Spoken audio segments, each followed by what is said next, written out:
Ladies and gentlemen, welcome back to Saturday Smackdown for the week 27th of September 2014. This is game number 5. Am I correct, That Zuta? is game number 5, yeah.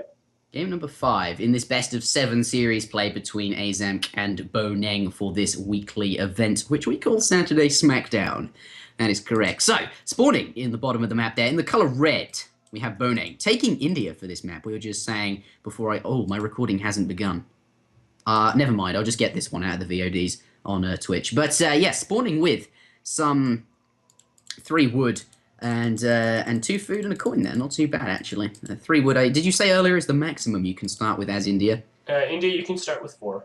You can start with 4. Yep. So, ultimately like 4, but, whatever. I think I place too much emphasis on looking at their crates in the early game. Of course, it doesn't matter a huge amount. It certainly does matter, but yes, in the north of the map, in the color blue, playing as indeed Russia here, we have Aizamk.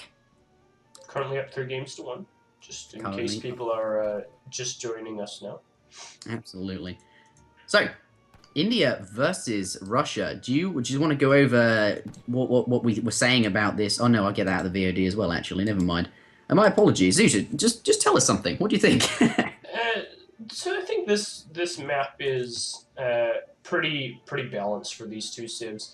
One thing that India likes to be able to do is place their aggro fort in a position where it's like blocking a choke or securing resources.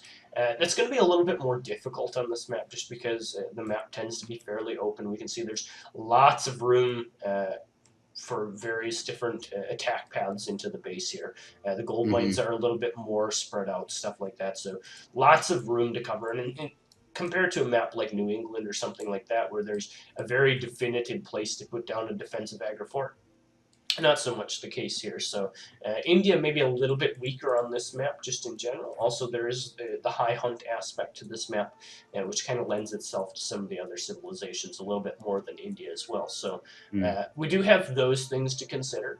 But it looks like Boneng just going to be doing some sort of 10-10, 9-10 just because of the coin crate start. And going to just try and be playing aggressive as a result of that, dropping down a very aggressive aggro fort and likely trying to just keep Russia on his back foot. Now, on the other hand, Russia, I think going to be perfectly okay with that. Russia's, as we mentioned previously, very good at trading efficiently, and certainly something that India does have is high cost, fairly expensive, bulky units that the Strele and the muskets of the Russian player can take down fairly efficiently. So I think we'll look to see that. I don't think we'll see A's do anything too crazy here. Perhaps maybe a 17 village up. It's hard to tell. Let's see. What has he got in queue? Does he have anything in queue? No, just the 3 currently trained. So likely going to see a 14 village up, I think. And yeah. And I think that is really what is needed on this map. If you take a look, generally his map is pretty fair, but in this particular game, he's spawning with, fairly bad hunt. Only one reasonable. I suppose there's a couple you could reasonably get back to your base, but certainly the hunt, I think, better for the Indian player. Yeah. And, India going up so quickly, only making 9 villages. Obviously, he wants 10, but, spawn with an extra coin crate, which is completely useless to him. But, so fast, going to be up. If he can take the, map presence and really contain his opponent and not let him get out on those food, I think the Russian player could struggle here if he's herding. If he doesn't start herding, he's only got a little bit of food in his base, and that certainly won't last all that long. Yeah, going off to herd now, which hopefully will, no, maybe not even. One thing I am a little concerned about, I don't know if you noticed or not, but the India player did successfully pick up all 8 cows that do spawn on Painted Desert. Oh, so, wow. That is so good for India. A very, very large advantage for India in that regard. Lots of XP. And we'll see how that transitions here into this very early aggression play. And as you mentioned, the hunts. Certainly something that A's is going to have to try and corral in. Maybe forced to build a blockhouse in a position where he doesn't necessarily want to build a blockhouse. And could, as a result, maybe end up in a situation where he doesn't have a lot of hunt. And it looks like this one villager going forward. Curious to see where she's going and what her mission is going to be. Yeah, it's definitely laying out. Oh, laying down a blockhouse in that location. Interestingly enough, gonna be playing, sort of aggressive maybe. Certainly a forward blockhouse, and that is what that's indicative of. But I feel as if, if pressure really does come in from the Indian player, I feel as if we're gonna see 5 Sepoy as his first shipment here that will arrive at that Agra fort. You can already see these 2 Sepoy coming in, going to try and cause a little bit of harassment there. Certainly going to attack that Explorer, though taking some damage from these Sepoy. I think ultimately that blockhouse placement might just end up being really awkward because it's so far away and not really in a defending position. 5 Really Sepoy indeed far away. coming out as a shipment, and no doubt we will see that first batch of 5 units as well from Boneng soon. Yeah, this I think was just a poor read by A's. Honestly, I think he was kind of hoping or maybe anticipating that there would be that there wouldn't be this this kind of aggression. I was thinking maybe he thought that he was just going to face some sort of eco-based play and he could get away with it. I mean, he's already seen that earlier in the series, isn't he? Yeah, and so and now, as you mentioned, his blockhouse is in a very awkward spot. It's not really accomplishing much at all. There's no, he wants it to defend, really. Yeah, there's loads of hunt up here to the north side of the map. 5 Cossacks coming out. He's going to get a good raid off on those villagers, though. Perhaps he can force the Indian player to bring his units back if he, keeps the pressure up in his opponent's base here. I mean, Napoleon did say a good offense is always a good defense here, and certainly if that is going to pull your opponent's units away, that that could be good. But here, I think India, knows he can just sit on his opponent's base and perhaps deny that wood. Actually, he may just lose his TC though. Yeah, but certainly stopping India from gathering food. Like, where can he realistically get food? There's no food near the Agra fort, and he hasn't done a very good job of herding. Most of the food is really just next to that blockhouse. And, if those 5 cav are roaming around and he doesn't send back 5 Sepoy to kind of defend it, where is he going to get food? Where are the Indian units going to be training from? Yeah, of course, I think at the moment, eventually the goal will be to get this bison herd up here, working its way towards the Agra fort. Yeah, I guess that's actually not too far. Yeah, it's within a reasonable distance. At the same time, the town center isn't going to go down here. He's doing an okay job of microing his villagers and just kind of keeping things occupied. Yeah. But certainly, it does have most of his villagers. So risky doing that. It's really good, though. They have 10 hand attack. It's like so much compared to that 3 ranged attack they have. And getting 10 extra damage out every now and again on these extra sepoys, it does add up. Really, if you can make it work, but it's so risky because you can lose villagers like that, and they take so long to train. Strelit's coming out, though. He looks okay. Yeah, he's more than okay. I mean, sure, his herding's not that good itself. That kind of happens just when you get pressured in general. And I do like the inclusion of the blockhouse back at home. I think that's a really smart thing to do. Yeah. Had he done that right away, I think he would maybe be in a better position, but. Certainly, the stall tactic that he did with the cav of his own from the forward blockhouse was certainly very good. So nothing wrong with that either. But the inclusion of the blockhouse back home, maybe would have liked to see it a little bit further out on that hunt, just to try and secure a little bit more of the map. But certainly next to the gold mine is going to be beneficial to him as well. Yeah, those 4 sours look like they're getting chased down. It looks like he's trying to intercept with the Cossack, though. Those Strelits rather. Actually, this isn't really going to affect anything. He'll be fine with those sours. Should be. Did I call them Cossacks? I don't know. This single Sepoy has killed a villager. I don't know if you saw that. Ace is down to 13 villagers, and Boneng was at 16. So and he 10-10'd. Yeah. Oh wow. Yeah, this is. That town center though did some work early game. Certainly, it's taken some damage, but ultimately, just that sponged the damage really. And those the villager defense with the extra 10 hand attack. Oh, he's gonna get it with the elephant. What a play! I didn't even. He runs in. He identifies the 3 HP villager. Runs in and picks it up with the elephant. What a big play! Those are the little things that a really good 1v1 player will do. That very few people like. I know Samwise 12. I used to play with him a lot, and I remember he would do things like that with his explorer, and you would just think like he's thinking so far ahead. Like he remembers not only that he's raided, but that he's left a villager on 3 HP, and then like he has the presence of mind 2 minutes later to run his scout in and kill it like with a single explorer auto attack. It's like really good. Run this explorer in full YOLO. You're holding your alt bar down. Where is he? And then you see him in apps. Yes, really, some really nice stuff here though. Little things like that actually get me really excited about this game. Really good play there by Boneng, honestly. Yeah, really nice. At this point, though, Boneng, actually perhaps decided that well, all players at some point stop sending military unit shipments and investing so heavily into creating an army to, deal damage with, and has accepted that actually he's not going to win this game by, full-on pressure. He's kind of changed gear and gone into sending the foreign logging. He's going to resume go more for the late game now. You always after a rush have to find some sort of recovery period, and I think that's ultimately what he's doing now. Aizamk though sending 700 food, and this is indicative of creating lots of units. Yeah, And I perhaps love pushing out. 700 food with Russia. Some I people, criticize it. some people don't like 700 food as Russia. I like 700 food and 600 food as Russia.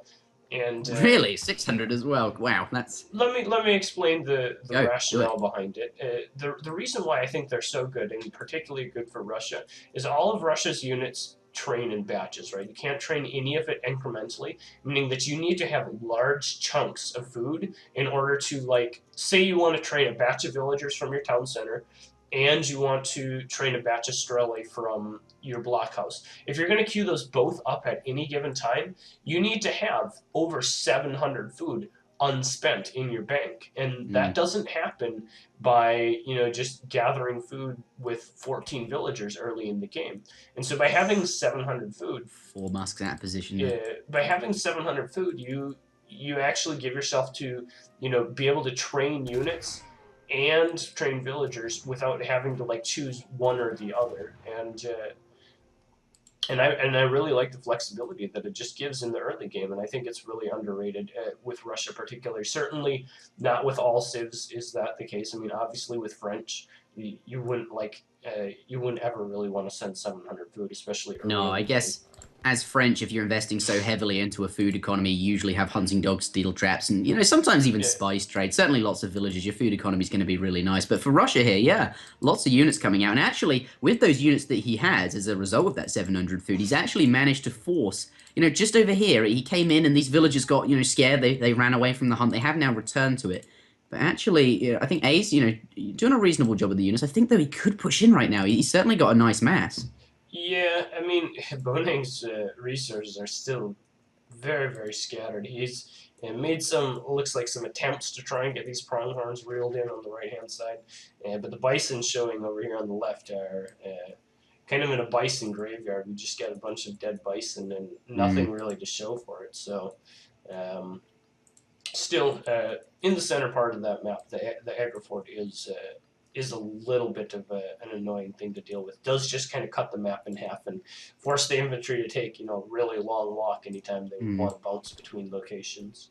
I feel as if just like Aizamk did at a point have quite a nice mass. I think he could have gone in. I think he missed that opportunity though. Maybe he felt as if he didn't have the mass. But ultimately, back at home, this second blockhouse and the stable. I think he's suffering from the lack of trading posts on this map. Russia does at some point enjoy adding in trading posts, and there aren't any here. So he spent the wood on things that perhaps aren't quite as perhaps useful to him. It just hasn't done so much this game. Or adding in some sort of secondary economic option. I mean, that's kind of like what booming entails in this game in general. Like, it's pretty hard to exclusively boom off your like town center and market upgrades. I guess like French, just because they have CDB, are like the only civ that you can say you're quote booming with them and not really doing anything like really super boom oriented. Other civs, your Japans, your Brits, your ports, all these other civs have to kind of like add in something else to really justify like saying I'm booming. And Painted Desert doesn't really have, whether it be like something as simple as a Creo post or something like that you can use. Extra CDB. Yeah, or something like that. Like Aizamk though, look at this, pushing down some houses, and Boneng has not sent his units. This entire time he's been sat up there, he's just defended that 4 Cossack raid that is now 3, because he killed one, but these houses just getting knocked over in his base, and there's nothing to stop him, and he's choosing not to really go over there. He could use some Gurkhas, they've got a lot of range, skirmishers obviously have that, and they can snipe off these units here. Look at the range of the Agrifort, though, just dissuading him from that house. Yeah, I saw that. It's astounding how far that thing can shoot. Unfortunately, it doesn't have such a high ranged attack. It's more like a glorified blockhouse, if anything else. It does have 40 range, though, so it's like pretty ridiculous. It's like a frigate. Oh, wow. He's now coming back to defend some houses, but not before Aizamk just takes down, like, a bunch of houses for free, almost. Boneng aging, though, as well. This is looking... yeah. this is looking to be a difficult position for Russia if this game gets to the next minute or two. Have to assume this is the Charminar Gate coming down. Could be the Tower of Inspiration. Yeah, you can see it in the victory. improvements section, I Can think. you? I think that's the case. Yeah, you can. Okay. Yeah, so does the Charminar Gate. Yeah. I think explain to us, what does it do? I think the tower is a little bit thinner as well. I think it's a little bit skinnier. It's just before I explain that. It's kind of funny that you can pretty much tell what every wonder is just by judging the size of the foundation. Yeah, it's kind of something expert players can do as well. But unfortunately, I haven't played so much of, especially India. China and Japan, I'm sort of comfortable with, but India, really no. I can't tell what these wonders are. So the importance of the Charminar Gate is that it gives you a free Mahout when you age up, which if we take a look at what with the he's actually got a lot of Cossacks. I don't know where he got all those Cossacks from. That's a huge Russian army here. But the free and Boy is just arriving. He's really looking to. This is where he wants to push in. He's got that 15% upgrade to the various units that it increases attack. If he can force a fight before the Mahout gets out, could be really good. And I think Boneng's identified that. He's kind of trying to run away. Here comes the Mahout from the right hand side. He is now up. That thing's got so many hit points. Really nice hand attack with area 3. But I think here we're getting ready for an engagement. I don't think Boneng's quite ready for it. He certainly adding in another barracks there. Wants to train a couple more units before this fight gets going. But Cossacks now coming in, looking for a good spot to get in against the Gurkha. Fortunately, there are plenty of sepoy there to defend them, but ultimately, look at the the infantry army here. Lots of musketeers and strelets. I think India's going to have a hard time here. Yeah, it is. I think it is going to be very difficult for India to defend this. All of a sudden there's just this huge Russian army. Fortunately, he does have town center fire, does have the aggro fort, does have the Minutemen now popping up. The sentries do get into a pretty good position against the Cossacks, but nice there. 7x4 versus Cav doing well. This is just going to be where Russia is like.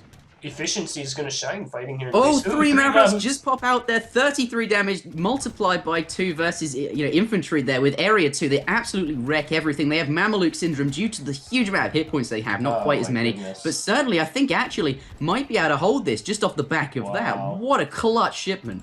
Wow. Yeah.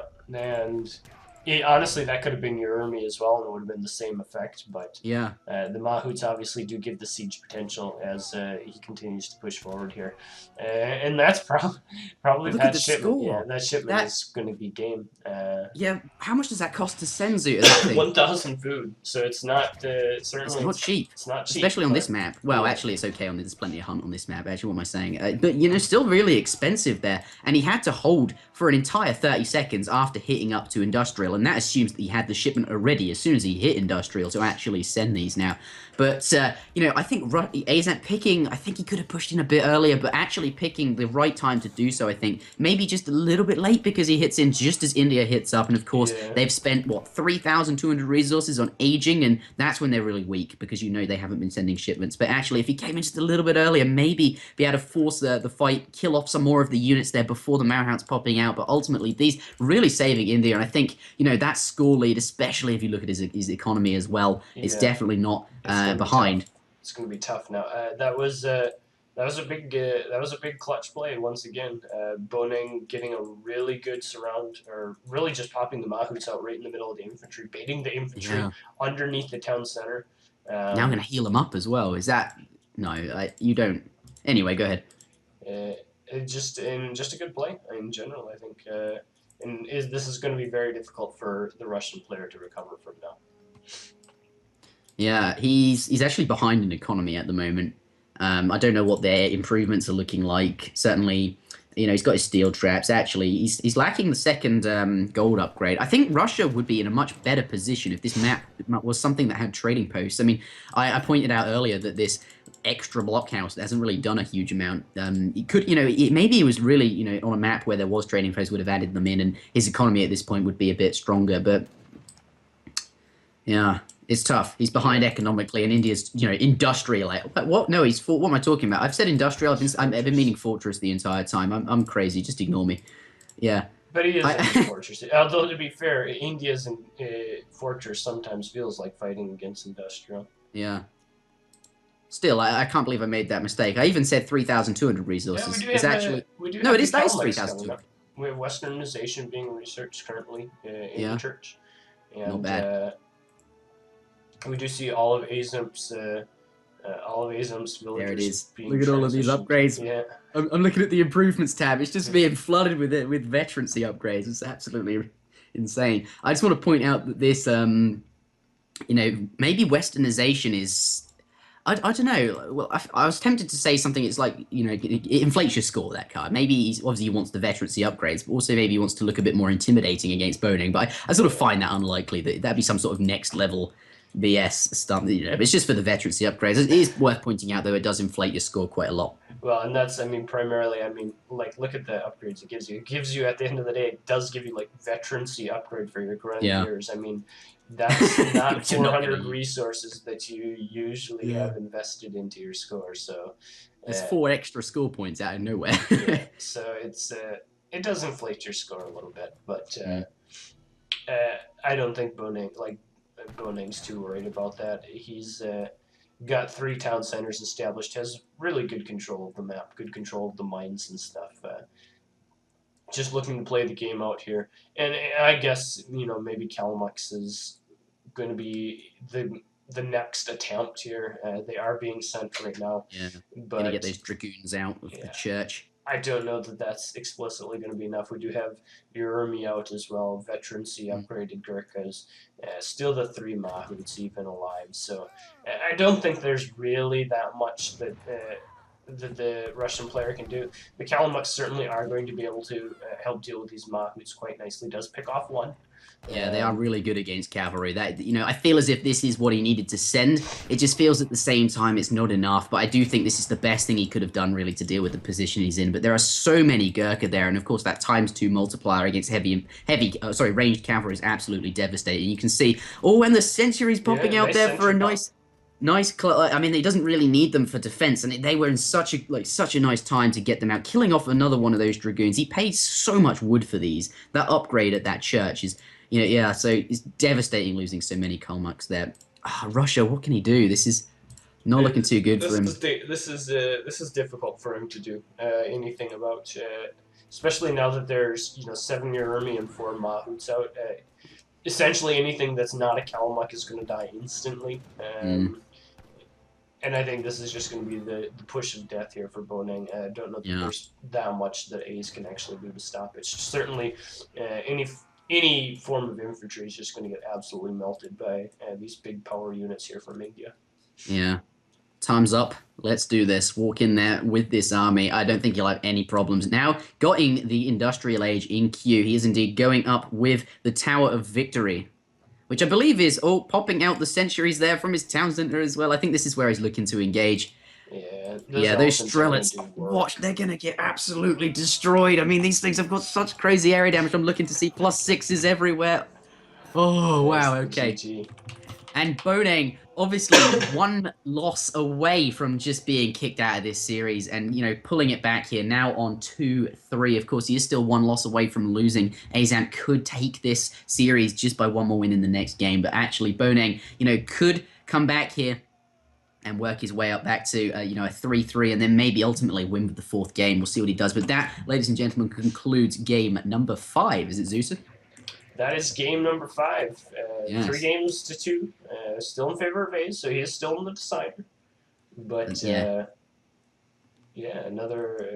pretty close, fairly crazy game there, especially at the start. Worth noting, Manchu also out for Aizamk. Not that it's relevant anymore. I guess he wanted to get them out, and that's when he resigned once they were out, just to show us that he had them. I feel as if that there was a couple of times that Russia was doing really well, and I think that push that was really convincing when he came in. I think maybe a bit earlier. I think he had the 30 seconds earlier maybe, and it would have been pretty brutal. I think. Like, he was just waiting for his Boyers shipment, and once that arrived, he then came in. And rightfully so, wait for Boyers. But you can engage, and then Boyers perhaps arrives, and you can still go in. I don't know. It was a really good match, though. I really enjoyed that one. I'm now going to head on out. And normally I'd end the recording right here, but unfortunately I am going to have to down. I haven't got a recording, so I'm going to have to get that out of the stream, which means it'll be in 720p from your perspective. But that's fine.